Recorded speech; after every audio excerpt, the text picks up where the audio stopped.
Welcome back to the Autoblog Podcast. I'm Greg Migliore. We have a great show for you today. We're talking about the Civic Type R versus the Corolla, a battle of some pretty hot hatches. Shift gears a little bit. We'll talk about the Prius and the Prius Prime, Chevy Colorado, Porsche 911 GT3 RS, and some Lucid fun. We'll talk about the demise, sort of the Land Rover name, and we'll spend some money. So with that, let's bring in Senior Editor for all things West Coast. He hasn't been on the show in a minute because he's been driving literally everything up and down the West Coast. Welcome, James Riswick. Thank you. It's good to be back. It's been a while. Yeah, it has been. It took me forever just to find my microphone. I had no idea where it was. It's been so long since I've been on the podcast. So good to be back. All right. Well, you've been driving a lot of interesting things. You did sort of like a self-comparison test. Mark Takahashi, one of our contributors, helped you out a little bit because you need multiple people to drive cars. It gets a little hard when there's two cars and one human being and you want to get pictures and drive impressions. It gets complicated. Yep. So you got a pretty good comparison test. You have a verdict, which if you've read Autoblog in the last month, you know what it is. But why don't you talk maybe about how this test went in initial impressions, like of each car? Sure. So I went on the first drives for both of these cars. The GR Corolla was only on the track, and then the Type R was also on the track. We drove it a bit on the roads, but it was cold and rainy. So I only kind of drove the Civic Type R at full whack, and then the GR I only drove at full whack. So there was a lot of question marks that arose in terms of what the GR would be like on real roads. And then also like how obviously the big bogey against it would be the new Civic Type R. And so we had them out in Malibu, drove them all on the pretty winding mountain roads, and it was stunning how different the two are. And specifically, just the GR feels smaller. And it's because it is smaller, but it's also just because it's livelier. All of the controls, from the steering to the way it it does have that all-wheel drive system that can proportion a little more power to the back, or it can proportion power to the back period versus the Type R. And in general, yeah, it just feels like a more fun, lively car. And I don't think we were expecting them to be just that different in feel. The Type R almost feels Germanic in how just like incredibly precise and poised it is. It even just like looks more grown up in the best possible way now. And driving around the mountains, we were having more fun in the GR Corolla than in the Type R. And and when you're out on the mountains and you're driving, it's really hard for you to tell really like how would I be quicker in the other car? It's hard for you to tell, right? That's why stopwatches and racetracks exist.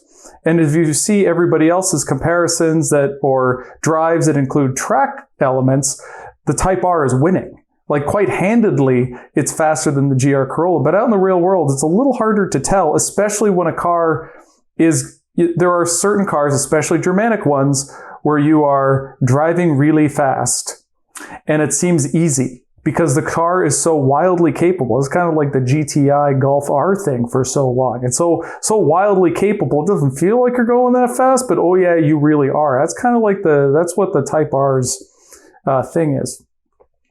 But the other thing with the Type R is it comes down to the Civic being a better car than a Corolla. That goes from interior quality to interior space specifically. It is a bigger, more, and not like bigger like boat big, it's just a more practical vehicle for the day-to-day drive. It's a much larger, more functional trunk. And that's not just like, oh, I need to put a whole bunch of baby gear in the back. It's just like the Corolla's trunk is barely tall enough to fit like full-size paper grocery bags before the cargo cover crunches them. So it's just a little more, it is a little more comfortable because it does have the adaptive dampers. The GR, actually, I was surprised at how fine it was in terms of ride quality, driving it a lot as I did. That was the big question at the first drive, is we just didn't know how well it was going to ride. We kind of wondered if Toyota was hiding it from us by not letting us drive on the street, but it's actually totally fine. Inevitably when we added it all up, and even though we weighted it for kind of fun to drive, driving enthusiast categories, the GR just barely won those fun to drive categories, but everything else, the Type R kind of trounced it. And as a result, the victory goes to the Type R. Largely on the strength of its day-to-day drivability. And again, you look at these, we could not drive it on a track, but those who have are showing the Type R is quicker. So, I think the verdict is pretty strong there. At the same time, though, they're both awesome. And we both, Mark and I kind of came, Mark decided he would pick the GR Corolla because, he owns motorcycles and he used to own a Lotus Elise, and he doesn't really care about the day-to-day practicality. He just wanted like the fun car. Well, that's the GR Corolla. And if I were just wanting a weekend fun car, you could totally get the GR Corolla because it is uniquely amusing to drive. Whereas the Type R is we own this and I can drive this every day. It doesn't matter. I could take the kids to school in this. It would be fine. Or I could own it for 10 years and I could go through a variety of life changes with this car. It would be better for longer. So that was the verdict there. I would issue a concurring opinion that I would go with the Type R as well. I mean, I remember when you filed the story, I was you're like, hey, take a look. Sure, we're not, alienating half the readers, that type of thing.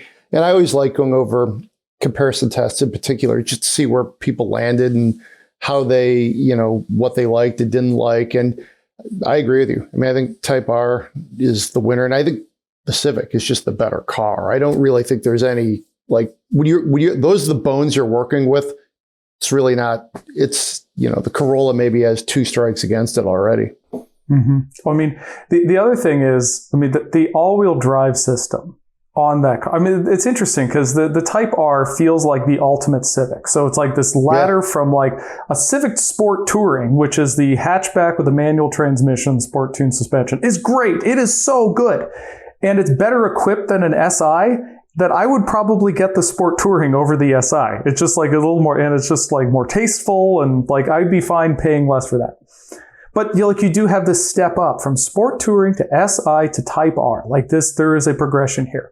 The GR Corolla feels like what it is, which is a skunk works thing that they took a Corolla and then Frankensteined it into this incredible machine. It does not, it's a totally, the regular Corolla hatchback is actually a surprisingly fine car.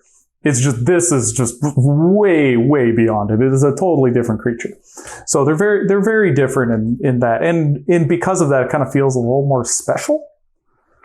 Which one will be worth more in 15 to 20 years? I don't think there's any question it'll be the Toyota. But yeah. The Corolla kind of brings an interesting party trick, if you will. That's the 3-cylinder to the table. What do you think of that against the more traditional setup of the Civic? Oh, it's so characterful. I mean, you have this growl, and then it is more powerful. It is more characterful. And you also have to, the Type R has a really impressive mid-range in that engine where, we were in the mountains and I could maintain pace just kind of in a higher gear and, kind of in the 4,000 to 5,000 RPM range. Whereas the GR really I was in the upper rev ranges a lot more. That said though, the Type R, the amount of power it still has up high, despite being turbocharged. I mean, it's not like screaming 9,000 like VTEC glory years, but it's still just like a more broader power band. And again, they both have manual transmissions. They're both like the Civic Type R is a little meatier in terms of its engagement point than the other Civics, which is good. But then the Corollas is like really good. That has like a more mechanical feel to it, even though a little longer throws and the shifter is further away, because the Civics is very high and it has that, bring a glove shifter that'll either be frigid or will sear the shift pattern into your palm. So yeah, I mean, there's so much to like. And yeah, the Corolla has that all-wheel drive system, which is so cool. That's the story of the car. You put it on the track and you put it on that 50-50 setting, and that is quicker. It's just the 3070 introduces a little bit of looseness to it, which is really fun out in the mountains. And I certainly used it out there. It's not like I'm going to put it into ditch looseness or I'm going to be drifting a lot It's just nice little, it kind of makes it feel that characterful liveliness element to it. But if you want to go quicker, you put it in 50-50. And really, if they had this system in this Type R, it would be like all-star Hall of Fame car forever. They've done wonders with front-wheel drive, but if it had all-wheel drive, good grief. If they put this SHAWD, like if the Integra Type S, if they could put SHAWD in it, holy cow! But they're not. So let's just leave that there. There you go. So you know what the GR Corolla strikes me as is a modern day Mitsubishi Evo. Would you agree with that? True or false? Where'd you land on that? I don't know. I honestly, it's been so long since I drove the Evo. Still not burned into your head? You don't remember the rattling experience that it is? Oh, yeah. I think it's livelier than that car, but okay. I honestly don't remember. I didn't drive them. Let's just leave it there. I don't have enough memory. Yeah. Of it. I like it better than like I did drive the STI more back then, and I did not like that car. Yeah. That was the last hatchback STI. So I don't think I've driven an STI since then. So it was a long time ago. It's been a minute. Okay. Yeah. I feel like I'm old enough that the STI doesn't really do it for me anymore. I don't know. It's a little harsher of an experience than I want in a car that is ostensibly supposed to be fun. So yeah. I have not driven the current WRX. However, I will be driving it. I have scheduled it for June when I will be driving it to the Integra Type S launch. Well, that sounds like a pretty good trip. All right. Yeah, so we can see how those two. They're not necessarily fully competitors, but it will be illuminating to see how they line up together. Maybe, I don't know. People would read that, I think. I don't know. Well, we'll see. All right. Talking Toyota, Prius Prime. I mean, the headliner here is how handsome this car is. Yeah. Well, the GR Corolla platform mates. The Prius and the GR Corolla, they are mechanically related. Kind of wild when you just think about that. Yeah, but so is the Toyota Sienna. So, yeah, that's true. That's like the TNG D platform version, but they're all kind of related anyway. So yeah, the Prius. Not only is it related, it's the same platform as before. So they fiddled with this and that, but effectively under the skin, it's the same thing, which is shocking because the old skin was like revolting, one of the ugliest cars of all time, both in terms of detailing and just proportions. It looked just awful. New one, and it's not just like in comparison to the old one, it's genuinely cool. I've since had the Prius here, just at home, and I always enjoyed looking at it. It is people look at the back, and Prius is written big letters on the back now. And wait, that's a Prius? It makes a big difference. And it speaks to them recognizing that the Prius as a brand was faltering because anybody really, strongly into like environmentally conscious cars had abandoned it in favor of fully electric cars. Now, there's still an argument to be made for the Prius and having, sky-high fuel economy, especially in terms of cost, and also infrastructure. If you live in a condo or an apartment, good luck charging. So you might as well get 52 miles per gallon. But do you want the car that makes you want to barf when you look at it? And it just depresses you every time you drive it? No, ergo, I'm not interested in a Prius. So what did they do? They made it look wow. And then they like the driving experience, brace yourself. This is not like, it is not the GR Corolla, right?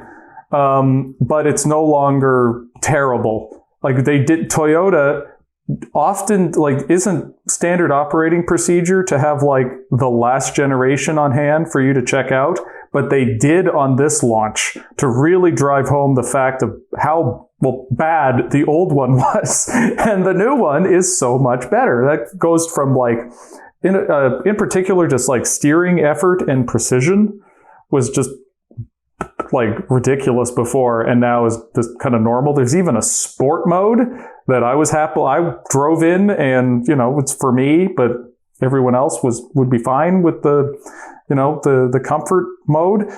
Far more poise to the suspension.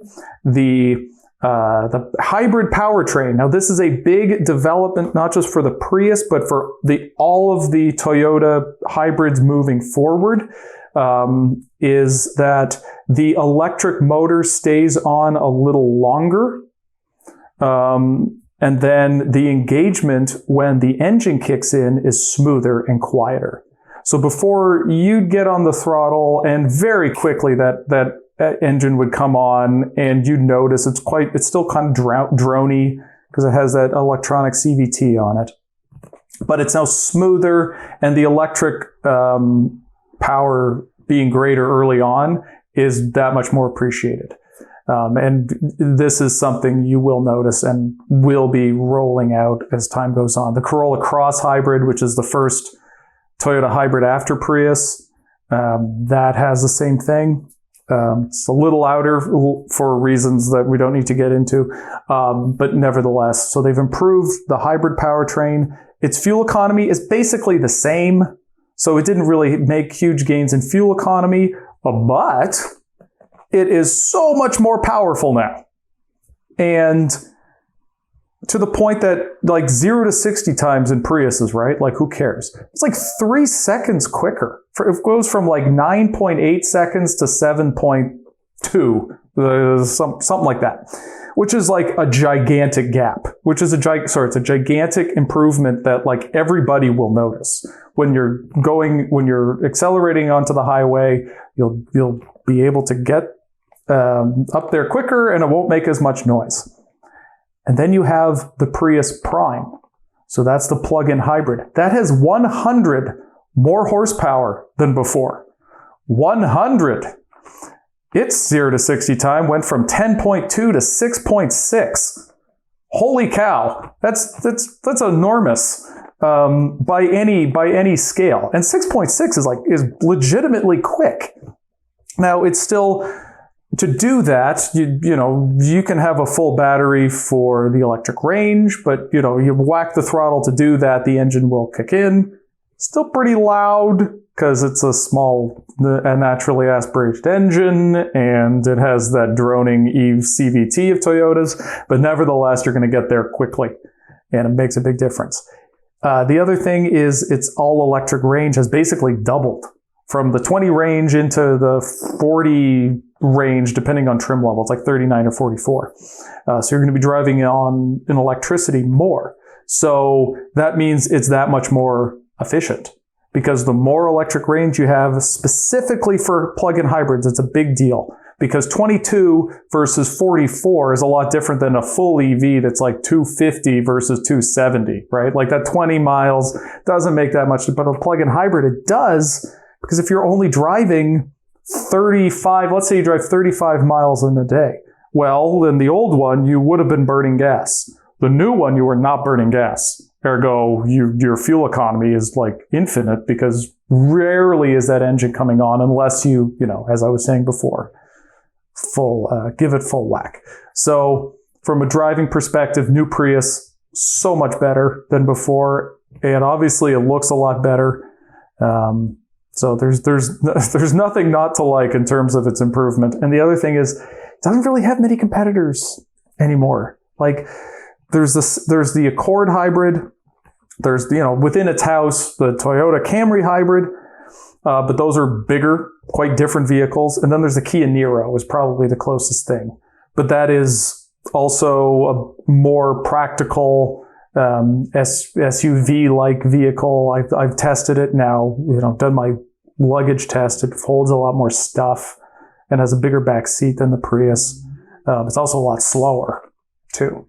So it's an interesting position. Well, I'm really curious to see how it does, because it is a far more appealing car, but have people just moved on to either crossovers in general or just full EV or bust? We'll see. To me, that's perhaps the most, like, the biggest question right now about the modern day Prius is, with everything going like just so electric in general, it's like this car no longer sort of captures the zeitgeist, if you will, of how it did maybe 15, 20 years ago, when Prius and hybrid were like synonymous with like driving a green car. So it'll be interesting. But to your point, it's still like a car and a hatchback. I mean, nobody wants that anymore. So I think that could be the bigger challenge facing it versus, is there still a market for hybrids, which is also a big question. I think it's going to be really interesting because, Prius is such just a calling card for Toyota. It's like, how do they make it even more relevant when you could argue that its time in some ways has passed? I'm not sure I would argue that. I've had a lot of conversations with people. So I have a sidewalk by my house that goes straight into the woods. And it's rare that I have like a car that somebody just walks by and has zero questions about. And I get a lot of questions these days about like electrics.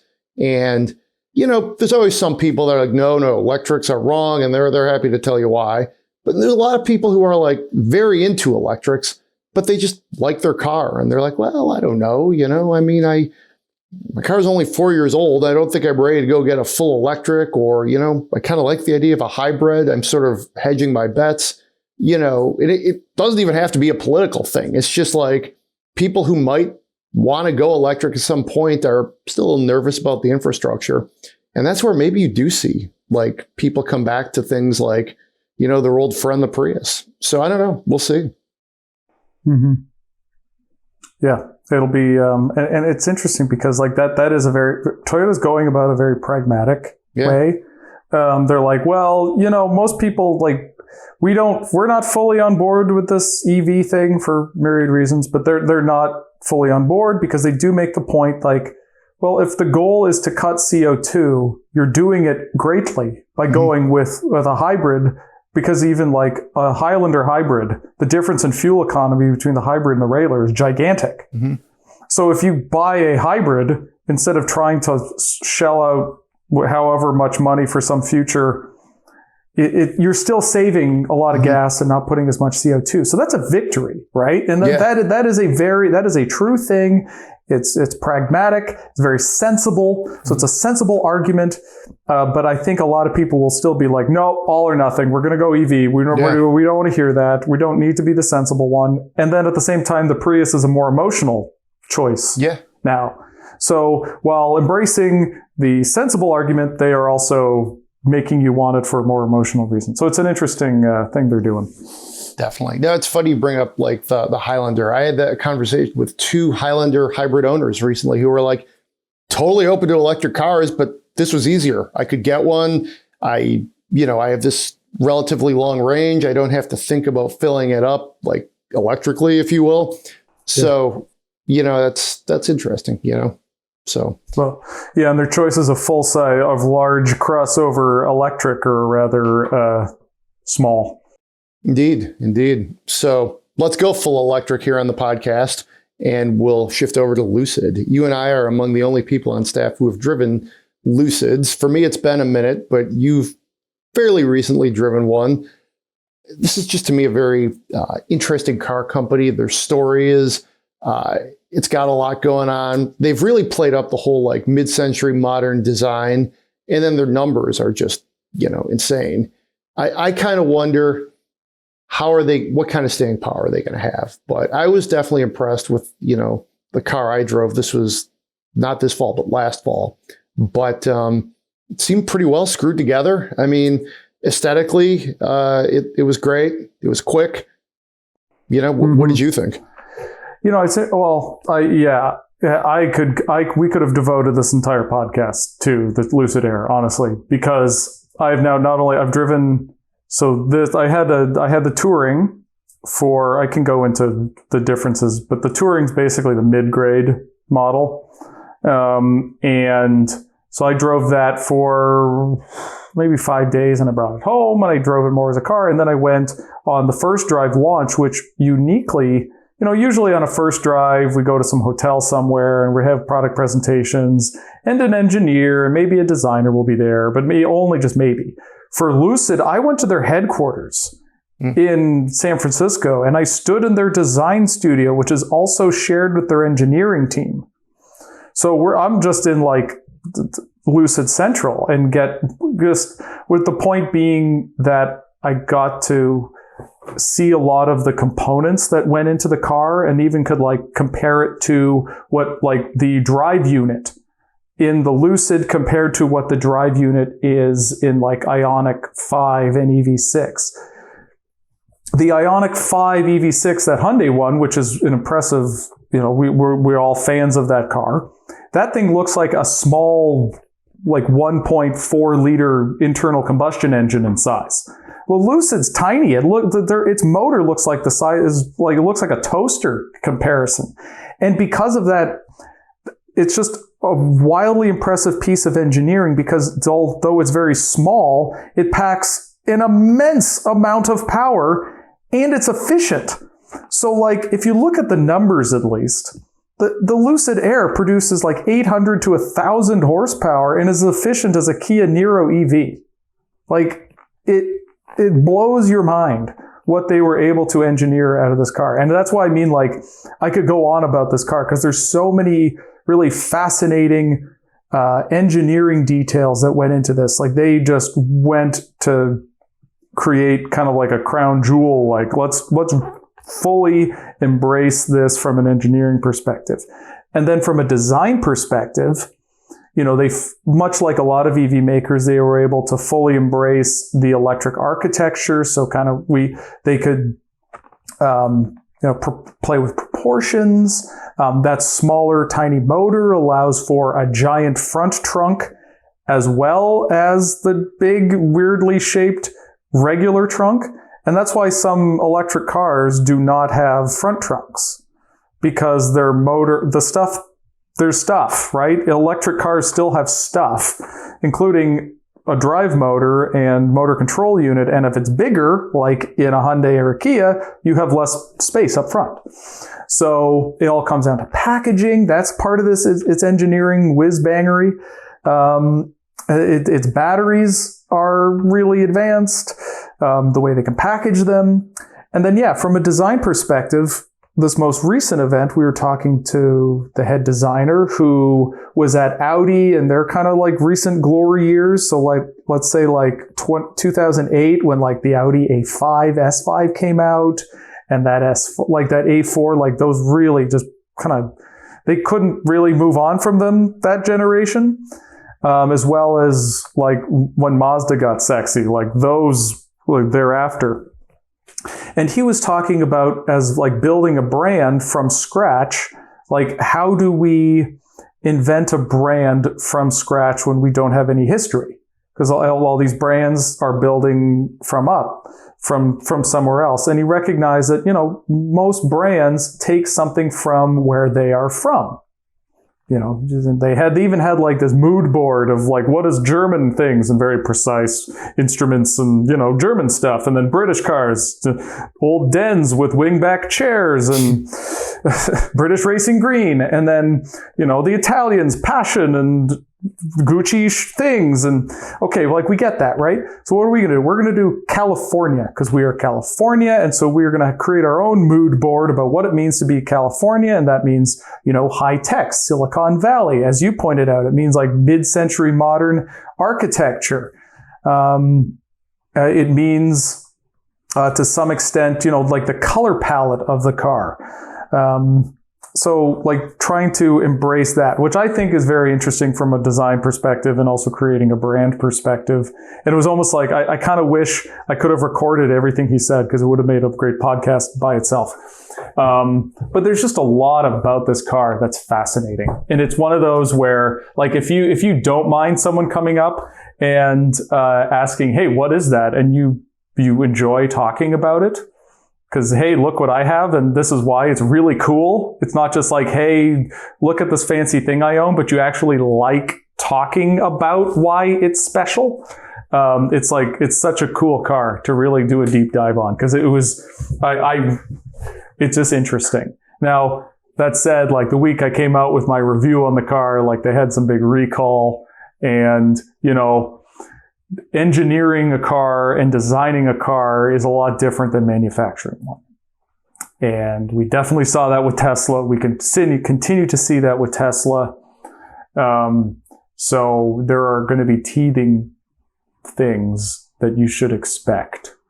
I did have some hiccups when I had the car. The automatic windshield wipers did not work very well. Could not get them to go fast enough.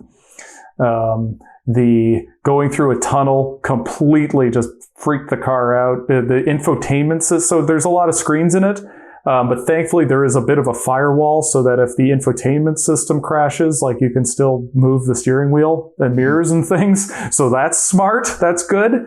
But there's a few hiccups.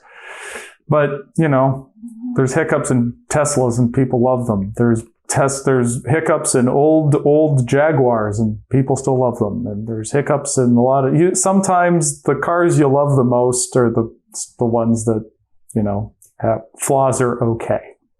That's true. That's true. I mean, hey, the E-Type was a nightmare and people still recall the quirks and challenges of it fondly. So, we'll see. I was going over my notes of the Lucid, and the guy who drove the car before me, I don't know if you know him or not, it was comedian John Lovitz. I was super random. He was doing some show in Metro Detroit, and apparently he was staying at this kind of a swanky hotel, and that's where Lucid did the drive. And I was waiting to get in the car, and I'm like, talking to the PR guy, I'm like, dude, I'm here. It's like 2:00. I got to go. And this guy's in the car and he's like, I think that's John Lovitz. And then he left and he had like shades on, but I was looking at his Twitter feed. I'm like, well, he was there and that sure looks like him. So I'm like 90%, 95% sure it was him. So that was kind of random. And it was funny. This was like COVID, like height of COVID. So they like kept sanitizing the cars after everybody was getting in and out of it. And I'm like, can I just drive the car, guys? Like, like any other, random comedian's going to cut me off on my way to driving this thing. I only get half an hour with it, but it was really interesting to drive. And, I think they're in an interesting spot too. It's expensive. So theoretically, they're not going to have to worry about trying to like take a loss on every vehicle. Like when you look at like the Lordstown Motors and they were trying to come in at like 62, 64, 65, which at the time they said that was like 10 grand more than the Lightning Pro, which Ford has since raised that about 15 times. I exaggerate, but like, the market seems to have come back and, we'll see how Lordstown shakes out, but it's just, they're one of the many like Lordstown, Lucid, Rivian, the new Fisker. It just seems like there's all these like boutique automakers. Some have gone public via like SPAC, which year and a half on isn't necessarily looking like the greatest move for some of them. You get Bollinger mixed in there, which is just pivoted to work trucks basically. And, you wonder who's going to emerge from this pack and still be here in like 5 years, 10 years. Who's going to get picked up by another automaker? You could see some of these guys merging with each other. That may or may not make sense. We'll see. Well, I will say for Lucid, someone at Lucid told me that they have been approached by OEMs, traditional OEMs for, their, some of their engineering advancements, which, would be a big thing. Because that's really wide. Like they do have, from their batteries and that motor unit is game-changing stuff. Like that is unique. That is special. The other thing, if you have faith that you make a quality product, it'll do. At least they have a fighting chance because the product is so good. Mm-hmm. So coming out when it did, they have, the supply issue, when you come out of the gates and there's immediately a giant ditch in front of you, which, in the form of the supply issue, that's going to hurt. And it definitely hurt Rivian, and I'm sure it's hurting Lucid. Lucid just had to lay off some people at their production facility in Arizona. Which is another thing. It is designed and engineered in the United States, and it is built in the United States. So it's an American car. How about that? There you go. So and so is Rivian. And so is Tesla, unless it's built in China, and then it's not an American car anymore. But still, depends on which one you get. That's true. I mean, that's the way for literally almost every large major automaker, like General Motors, like the Chevy Colorado. That, I believe, is built entirely in Missouri. So Wentzville, Missouri, if I recall. So you drove this is the new version of it. Our readers, for some reason, can't get enough of the Chevy Colorado. We were talking about this earlier. I don't know if it's a love-hate thing or just a lot of people like it. Chevy's good for search. I don't know. But I've always kind of liked it. It's like the interior, outside has some emotion. They really steer into the off-road truck kind of vibe. I think it's always been a very likable truck, So what's this new one like? So basically, they've Tacoma'd it. They've recognized that, the Tacoma is kind of ancient and objectively is not very good, and yet people just buy it in spades.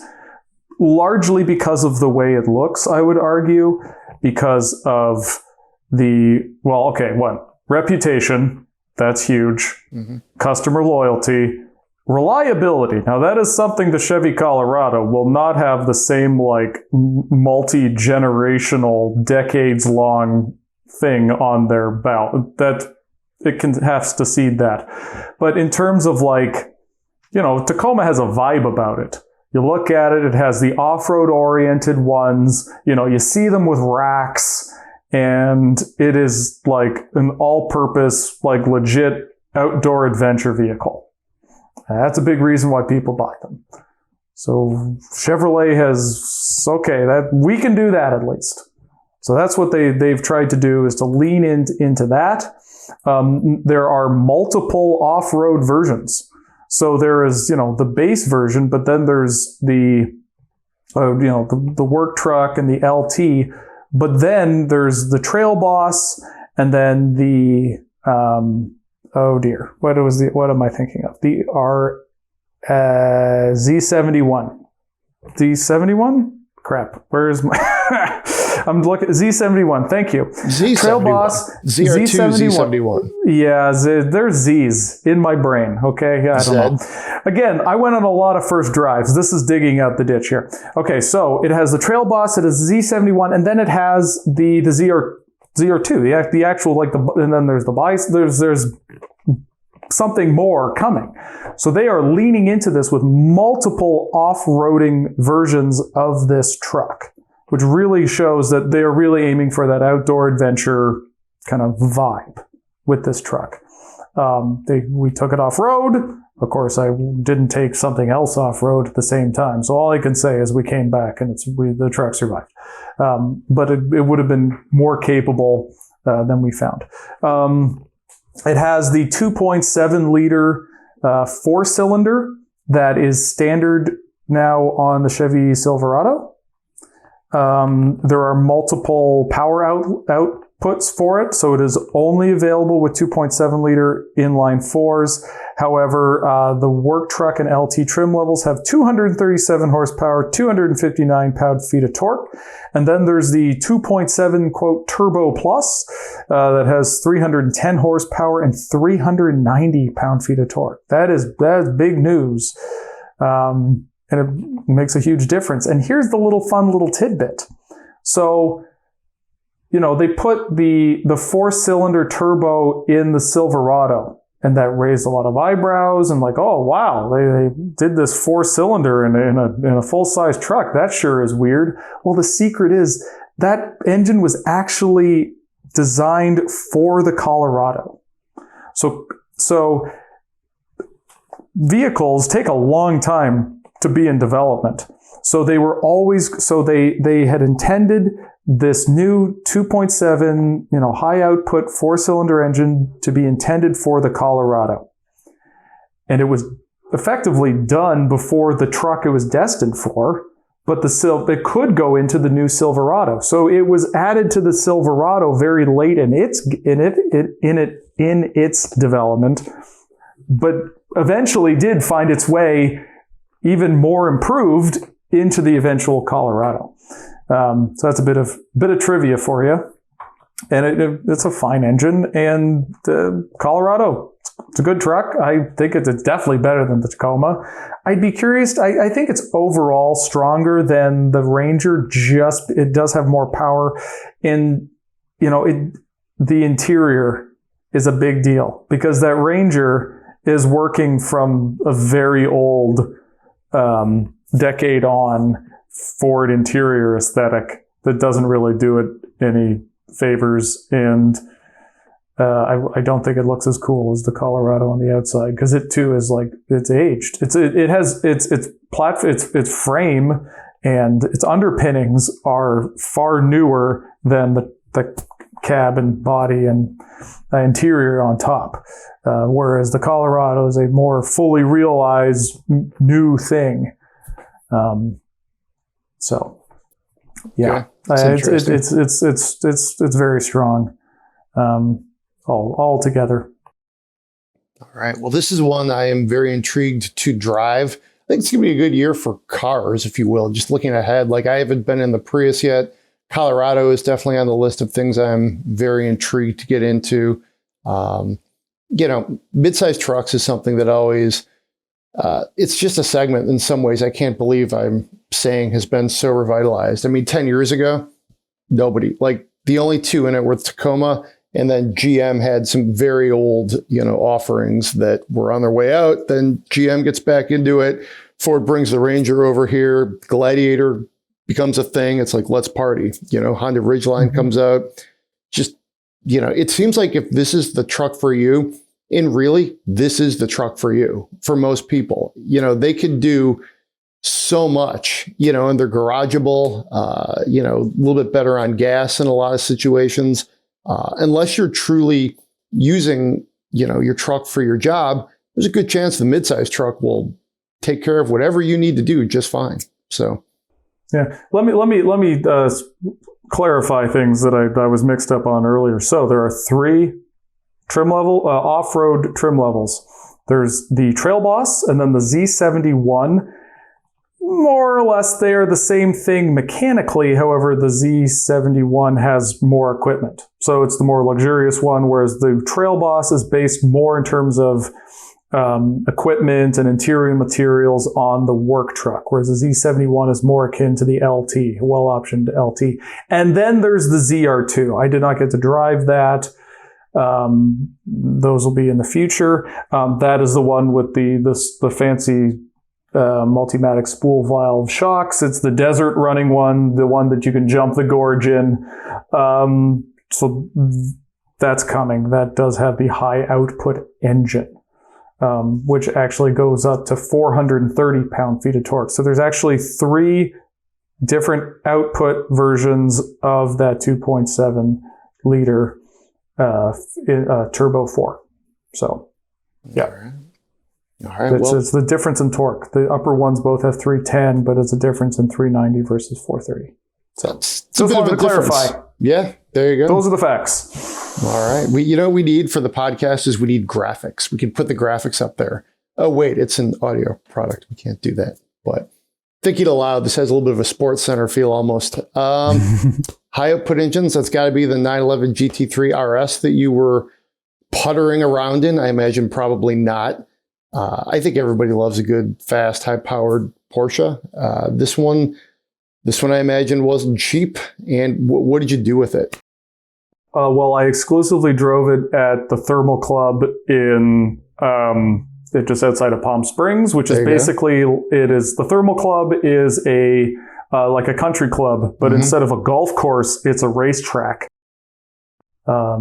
So we got to drive it on there. It's a pretty tight technical track, so you can't go as fast like on straightaways, which does create a different experience, but it really did emphasize the insane amount of aerodynamic effort that went into this car. I mean, you look at it, there are wings and scoops and vents all over the place, but unlike, the aftermarket parts catalog where you put a bunch of wings and scoops and vents all over the place that do nothing or actually work against you. No, this is legit, like in just crazy stuff they're doing with this car. Let's make sure I get this right. So the new car, if I had managed to go, so at 124 miles per hour, perfectly reasonable on a track speed. This new one produces twice as much downforce as the old one.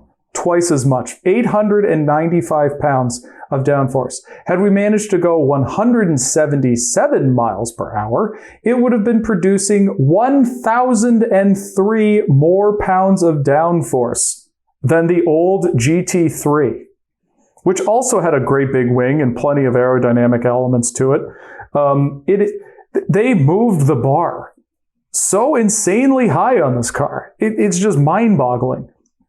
Again, just like the Lucid, this is a car that you get and you happily describe all the crazy stuff that they did to it. But the end result is a car you got to be ready for it, because it's like an intense experience. The amount of G-force that this car is capable of. All of a sudden, they have the Porsche, sport seats, carbon fiber, fixed rake sport seats. Fixed rate meaning you cannot recline these. They adjust for height, and they slide manually. And never once have I thought that they lacked lateral support. Did they get a little bit old after hour 4 driving them? Yes. Could you kind of be comfortable if you landed on the side bolster wrong when you're getting into it? Yes. But were they insufficiently support? No. But this car has so much G-force and is capable of such speeds around corners that all of a sudden I felt, I wish I had a 5-point harness here. It's an astonishing car. What it's able to do on a track. Just look at the car compared to the old one, compared to a regular GT3.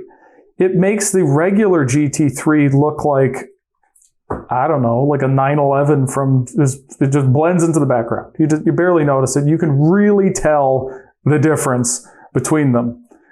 That said, it really is like something you take to a track, because the speeds and capabilities it has. I live on the doorstep of some pretty spectacular mountain roads here in Southern California, and I wouldn't be able to just scratch. I couldn't even just whiff the surface, let alone scratch it in this car. It's just absurd.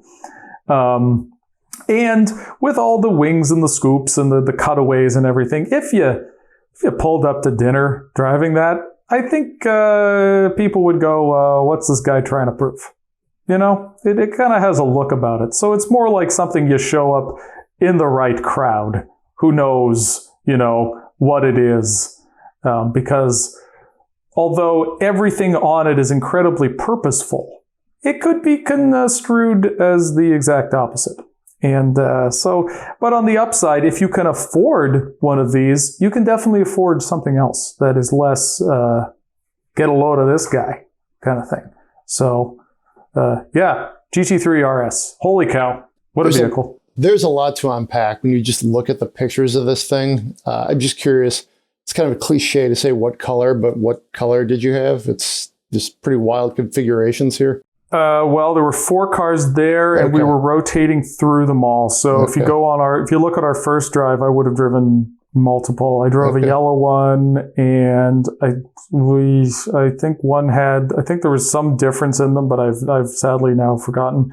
But like it's not just aerodynamics, but it's weight. So like elements they had to add even just like the wing, right? The wing's there, and it's a 2-piece wing, and there's an active element that goes up and down. So when you brake, it does lift up, which was like, holy cow, when the Bugatti Veyron did that. Well, this does that too.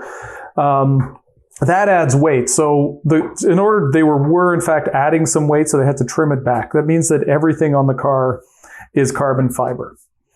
And then if you look on the side of the car, so like right behind the front wheel, it looks like the body has been cut away, which is it has been cut away. It's an aerodynamic element. But because they did that, they also had to cut away part of the door. And the shape that was required for the door could not be done in aluminum. Ergo, it needed to be carbon fiber, and therefore it could not have the door handles of the current generation 911, which are cut into the door. It couldn't have that. So the GT3 RS is the only one that has the last generation 911 stick-on door handles. So like it's special to that degree, but they're cutting away the body. So a key difference is the GT3 body is the body of the 911. The GT3 RS is the body of the turbo. And then it has the air intakes at the back, right forward of the wheels. They're not they do not feed air to the engine like they do in the turbo. They're repurposed for an extra aerodynamic element. So even though they do this, and then they had to cut, and then they take that turbo body and then cut it away, and all the body panels are carbon fiber, except for, let's say the C-pillars and just like the body bits that look like a 911 at the back, but everything up front. It doesn't have a front trunk because it's filled with an extra radiator. Just the gigantic radiators up there. It is not just, the super 911. It is, speaking of like the Skunk Works thing of the GR Corolla, it's kind of like the same thing to the utmost nth degree. Sounds like a toy, like a very fast toy that, you get to use at places like Thermal, and, that's about it. So, all right. So we have one news hit today. We're going to talk about the sort of the demise, quote unquote, of Land Rover. Basically what they're doing is something somewhat similar to what Stellantis, ergo, or formerly known as Chrysler, did with the Ram brand way back in the day. They're going to break things down to use basically what were previously known as models. They will be the brands. And the name of the entity is going to be JLR. You get Jaguar, you get Defender, you get Discovery, and you get Range Rover. And maybe I left something out, but that's the long and short of it. We were talking about this basically before we hit record, and you kind of made the point, hey, this is what everybody who owns a Land Rover already does. You take the Defender. You don't necessarily take the Land Rover. Land Rover, Range Rover has been awkward for as long as any of us have been writing about vehicles, and probably since the dawn of time. So it makes some sense doing this. I personally have always thought Land Rover held there was an aura about it. So I don't necessarily think it's 100% win-win here, but I guess we'll see. I mean, when it does come down to you're driving the Defender, you're driving the Defender. So I guess we'll see how this shakes out. Yeah, to me, it's the Discovery that is the weird one.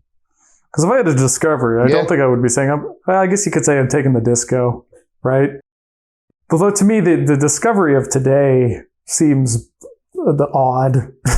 It seems like in this weird, it almost seems like a sub-family, sub-Range Rover vehicle. It's in a weird spot.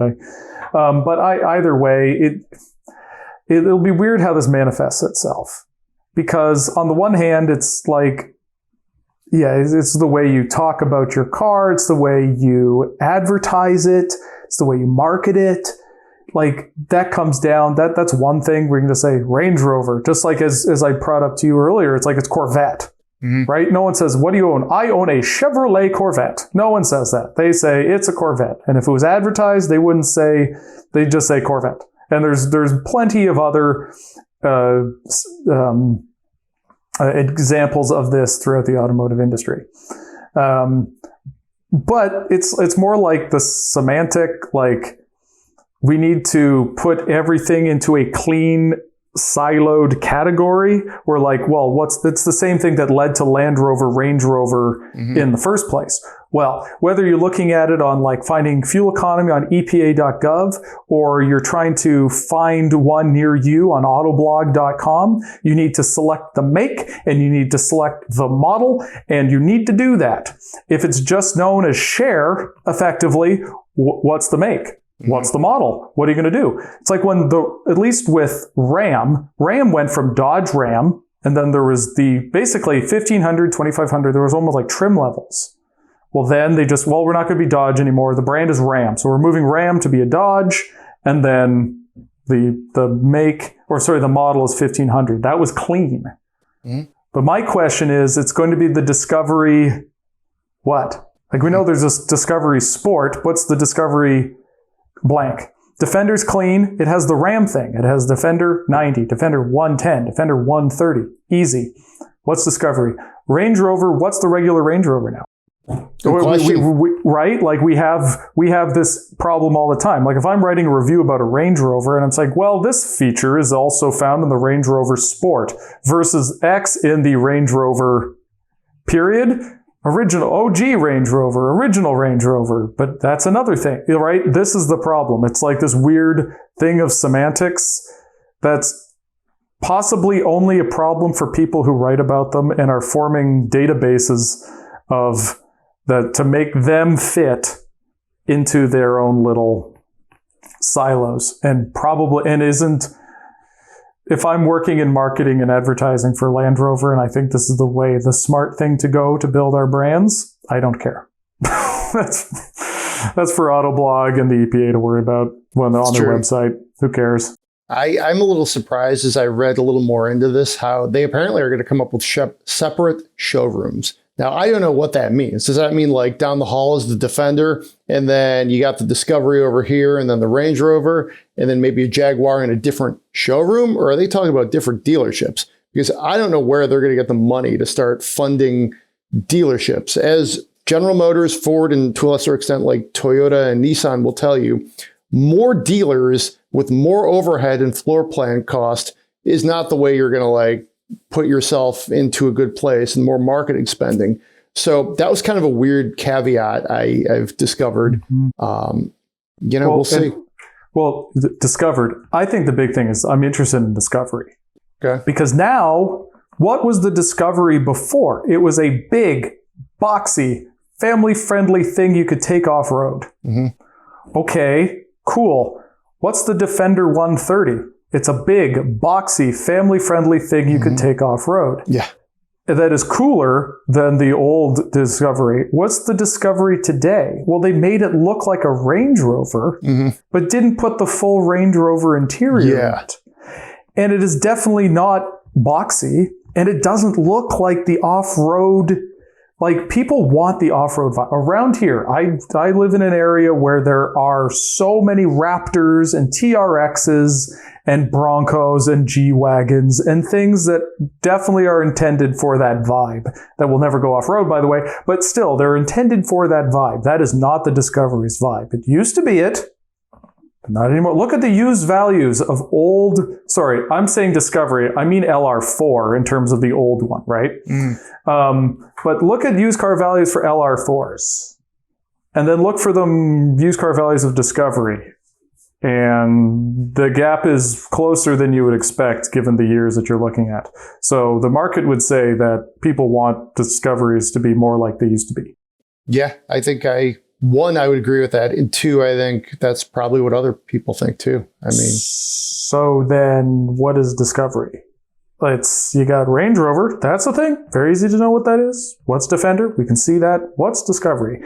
And I think that I wouldn't be surprised if what we're going to get in the future is something totally new. I wouldn't be surprised to more differentiate it, because if it's going to exist by itself, it has to be clearly different from Defender. But it also can't just look like budget Range Rover. Mm-hmm. So, it'll be interesting to see what happens there. Somewhat by necessity, Land Rover isn't expanded its lineup, but also watered it down. You get things like the Velar, which I personally have liked, but that's a bit controversial. The Evoque got in there for a minute, and that was a very interesting take on Land Rover. So, it does seem like some of the very core products, like the Discovery, have lost their way as they've tried to find a way to feed all these different mouths. But I think what you just said sounds like a pretty good column, actually. What is the Discovery?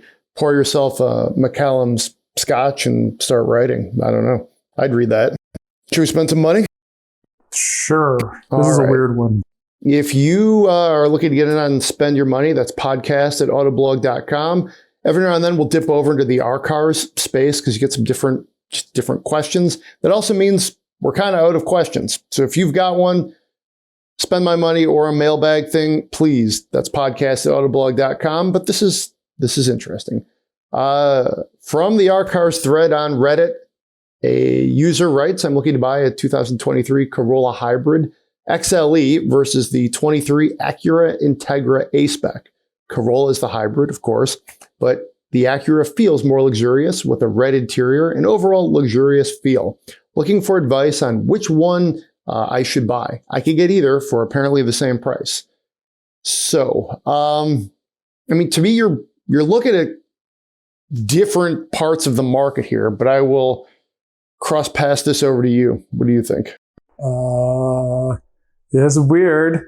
It's kind of hard to pick one or the other because on the one hand, simply put, an Acura Integra is a better car than a Toyota Corolla. It just is. So It doesn't matter whether you're talking about a hybrid or the A-Spec. An Acura Integra is a better car than a Toyota Corolla.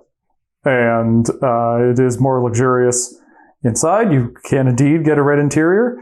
I personally don't like that the front seats are a red kind of suede-like fabric and the back seats are very vinyl, but either way, the Integra is a hatchback, so that speaks to its practicality. I would suggest, though, as we let off we didn't lead off the show, but we were talking about the new Prius. Mm-hmm. Well, the Prius looks a lot better than the Corolla. It has a more up-to-date interior, and it has a better, more powerful hybrid powertrain. So I would, pause and consider that instead. I think those two it has a nicer interior too in terms of materials quality. So I would consider that one instead of a Corolla Hybrid. And I would also say the Acura Integra A-Spec's a lovely car, but I also brought this up earlier. There is the Honda Civic Sport Touring, which is the hatchback, just like the Integra. I think the interior, it doesn't have quite as many features. Like, it doesn't have like memory seats, for instance. but it still has leather and they're power operated and the interior is beautiful. And it's a hatchback. It's more, it doesn't have quite as much power, but it gets better fuel economy and it runs on regular gas.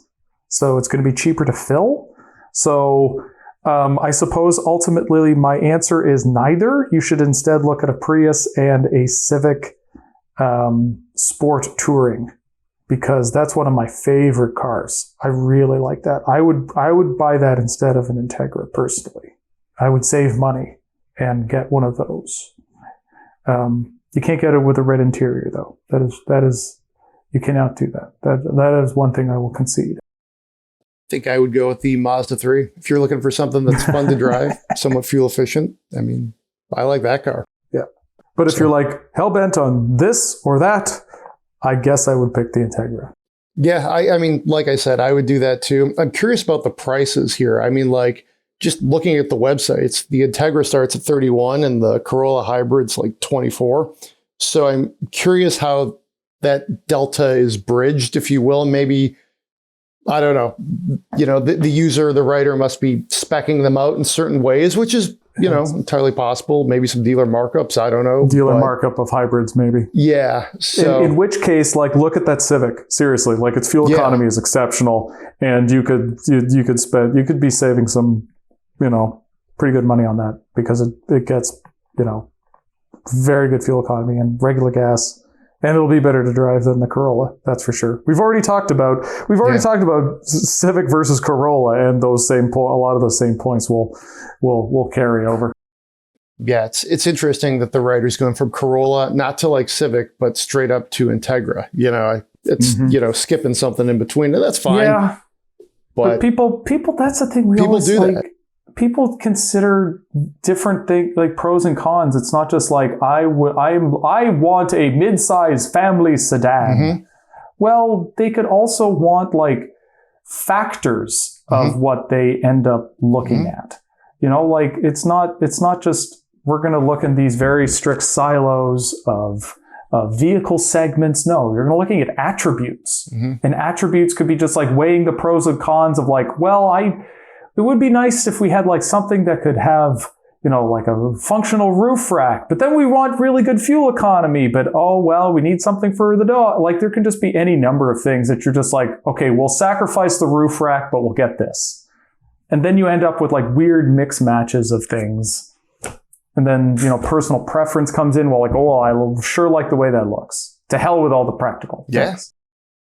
So that's why it's always usually hard. And that's why price is kind of like the ultimate thing.